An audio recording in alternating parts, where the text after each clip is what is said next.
To build an unsinkable aircraft carrier, China has broken through the core technology of fortification, and the layout of the South China Sea is exquisite. In recent years, China has successively built 8 artificial islands in the South China Sea. The major islands and reefs complement each other, making China's strategic layout in the South China Sea as solid as a rock.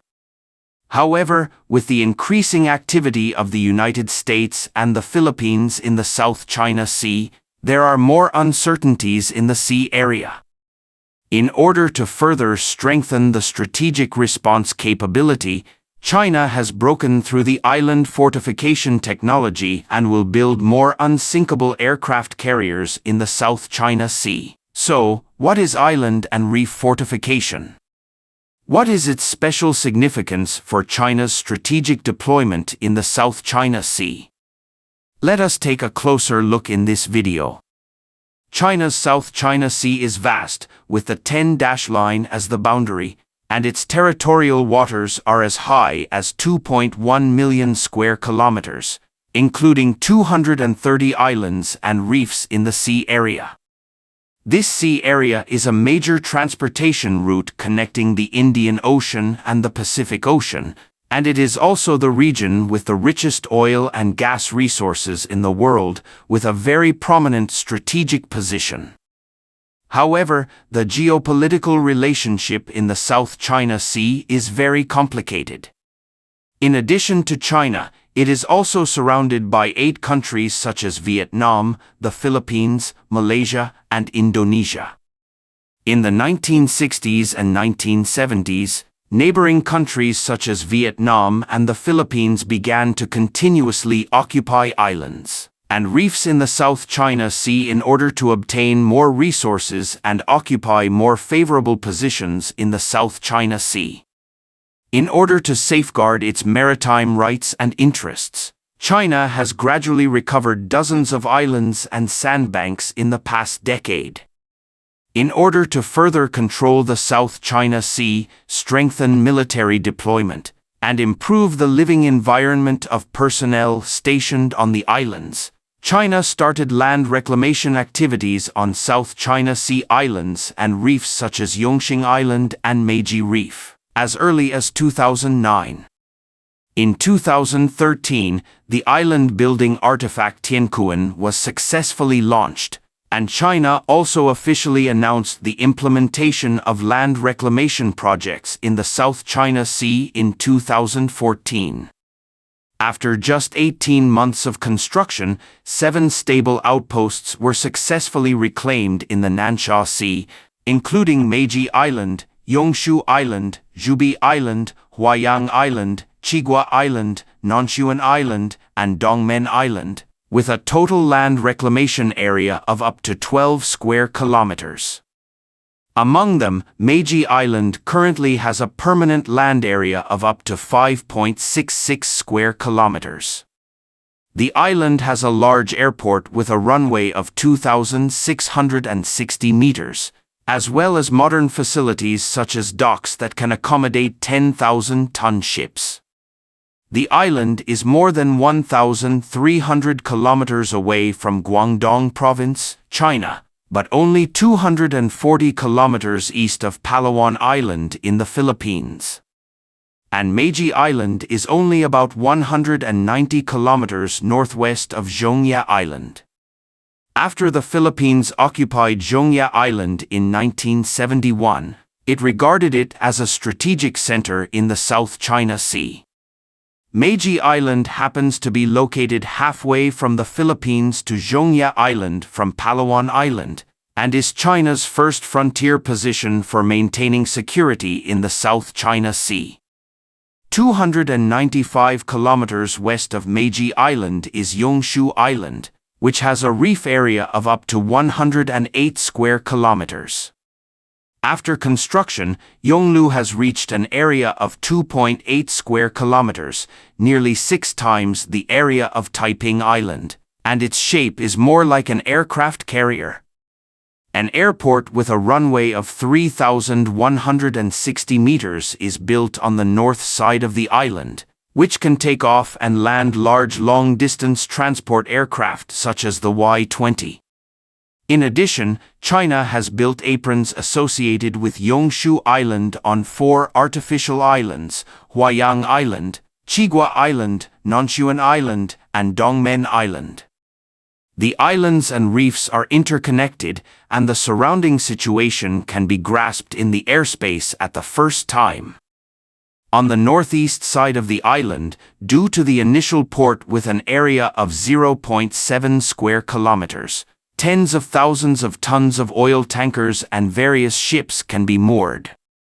In addition, hospitals, residences, office buildings, marine observation stations, and other facilities are built on the island. The strategic position of the island and reef is very prominent. It is the only way for ships on the South China Sea route to enter and exit the Strait of Malacca. It is also China's largest material distribution center and transit station in the Nansha Islands, and is regarded as a bridgehead for maintaining the surrounding marine environment and shipping in the South China Sea. Zhubi Island, 170 kilometers northeast of Yongshu Island, is also a large artificial island with complete facilities such as airports and docks. The permanent land area of the island is as high as 4.3 square kilometers, which exceeds Yongshu Island and is second only to Meiji Island in the Nansha Sea. The 3 artificial islands of Meiji, Yongshu, and Zhubi form a large triangle defense formation in the hinterland of Nansha. Chigua Island, Nanshuan Island, and Dongmen Island are located inside the Iron Triangle, and Huayang Island is located outside. While supporting each other, they can play a key role in protecting the 3 artificial islands and become a powerful force to protect China's South China Sea. However, the area of several artificial islands is limited after all, which also limits China's military and equipment deployment on various islands and reefs. At present, the South China Sea issue has increased uncertainty due to changes in the situation. Under this circumstance, China needs to further strengthen its frontline deployment. However, in order to promote the implementation of the Code of Conduct in the South China Sea as soon as possible, China has agreed with ASEAN countries to suspend reclamation work in the South China Sea. Therefore, it is very difficult for China to restart land reclamation projects. But after not considering expanding the island area, the Chinese research team proposed another brilliant solution, which is to turn the islands and reefs into fortresses. According to the plan of the relevant Chinese scientific research team, fortification of South China Sea islands and reefs means converting the expansion of the flat area of the islands and reefs into the expansion of the available space downward and transferring facilities such as tunnels, barracks, weapons and ammunition depots underground. In fact, this plan was proposed a long time ago, but it was almost not feasible in the past. This is mainly because, unlike the continental basement, the South China Sea islands and reefs are mainly composed of soft coral sand, which has very poor molding ability. And the permeability is very strong.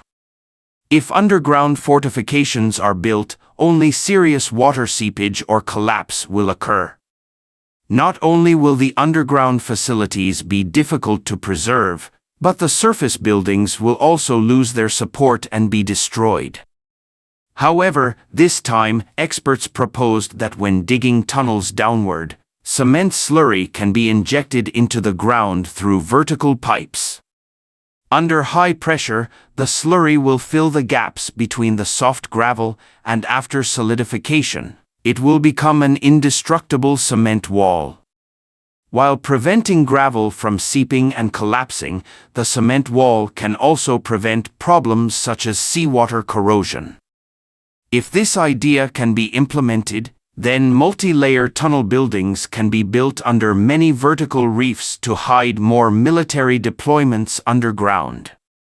According to the investigation and testing of the scientific research team, the three artificial islands of Meiji Island, Zhubi Island and Yongshu Island are very suitable for digging tunnels downward.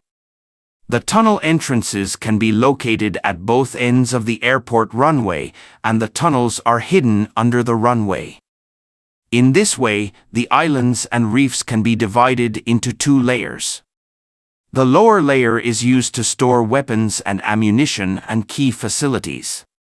The tunnel can also be extended to the missile launch base to form a firepower network that closely cooperates underground and above ground. In this way, external forces will be completely unable to monitor the specific deployment of the island from the air, thereby maximizing the island's defense capabilities. This fortification deployment is similar to Dongyin Island under the jurisdiction of Taiwan Province of China. The island is only 50 kilometers away from Fujian and about 160 kilometers away from Taiwan Island. It is a throat between Fuzhou Moe Port and Shanghai. The island's strategic command center, weapons and ammunition depots, etc. are all located underground. The artillery positions, missile launch bases, ports, helipads and other facilities on the island are all connected by underground bunkers. After decades of construction, Dongyin Island has been completely built into a strategic island armed to the teeth. In the future, artificial islands in the South China Sea such as Zhubi Island and Yongshu Island are also expected to be built into underground fortresses similar to Dongyin Island.